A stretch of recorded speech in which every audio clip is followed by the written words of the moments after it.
One of the more startling numbers from last week's Consumer Price Index was the cost of rent, which is soaring at the fastest pace in 36 years. Here in the nation's capital, average home rental costs have jumped more than 11% in just the past year. The national rate is nearly 6%. Washington, D.C. Mayor Muriel Bowser has made the push for affordable housing a part of her agenda. She joins us. Good morning, Mayor. Good morning. Thanks for having me. So I want to ask you, the New York Times had this piece on the housing crisis and homelessness in America, and it highlighted D.C. as just one of those cities that has just persistently not had enough housing to meet demand. You've been working on reducing homelessness. Is the prime issue supply? Well, we've been working on creating affordable housing and producing more and preserving more. And we are among the jurisdictions, I would say, that lead the nation in being a local partner in production. So just in the last 7 years, we've invested more than $1.4 billion in doing exactly that. We're equally invested in making homelessness rare, brief, and non-recurring in our city, and we have a plan to get there. We've seen our rates of family homelessness, for example, decrease by 78%.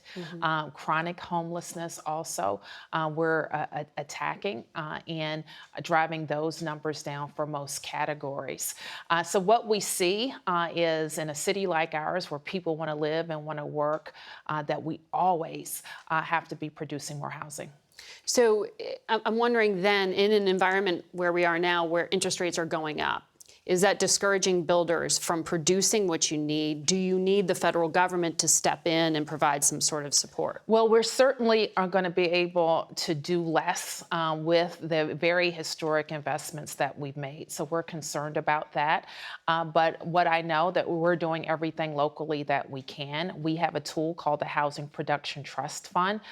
This year alone, we'll invest $450 million in new units. We've set a goal of building 36,000 new units. So we're always looking for the federal government to be a partner. And I have to say that in coming out of this pandemic and everything that the federal government was able to do to help cities like ours keep people housed with American Rescue Plan dollars, with making sure that we're preventing evictions and keep people from getting evicted has been very helpful.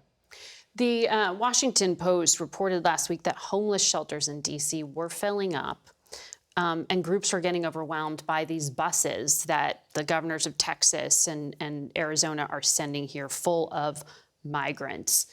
How significant is this influx? How many people? Well, this is a very significant issue. We have for sure called on the federal government to work across state lines to prevent people from really being tricked into getting on buses. We think they're largely asylum seekers who are going to final destinations that are not Washington, D.C.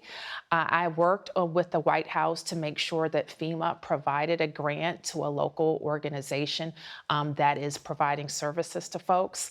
But I fear that they're being tricked into nationwide bus trips when their final destinations are places all over the United States of America. So it's not just local taxpayers picking up the tab. You're saying the federal government is helping. Well, local taxpayers are not picking up the tab and should not pick up the tab. And we really need a coordinated federal response. We know that it's done for refugees who come to the states from all points of the world, and the same has to be done in this situation. I also want to ask you about monkeypox. 108 infections here in the district, according to the CDC numbers. Is the outbreak more significant than that? And are you prepared for the spike when it comes to available vaccine? Your Democratic colleague in New York City says he needs more vaccine. We need more vaccine. We've gotten just over 8,000 doses. We estimate that we need about 100,000 doses to address the current target population. Wow. So we need more doses for sure, and we know that work is being done. We already have a very robust testing regime, and we've modeled it on what we were able to do with COVID, and we're going to continue to test. And I think think because of that robust testing, we're going to see more cases. But we want people to pay attention to ways of protecting themselves, especially by getting vaccinated when the vaccine is available. Has the federal government promised you those doses? We know our health department works with the CDC and others, and so as the vaccine is available, we're going to be ready to distribute it. I also want you have a big portfolio here in the nation's capital. Indeed. I want to ask you about the risk of political violence. Homeland Security has warned the entire country should essentially be prepared for more political violence. How are you planning for it here in D.C.? Well, we as the nation's capital, we're kind of always on high alert as a target of all manner of political violence. And unfortunately, we've seen that of a domestic nature in the last several years. So our Supreme Court justices. January 6th. January 6th, the events surrounding the murder of George Floyd, all. But we also see demonstrations and First Amendment protests throughout the year. Some you don't hear about, but our police are out there working every day to make sure people can peacefully protest, but also keep our city safe.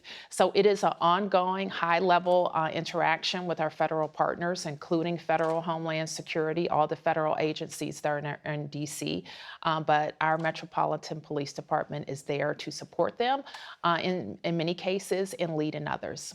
All right. Mayor Bowser, thank you for your time. Thank you for coming in Thank today. you. My pleasure.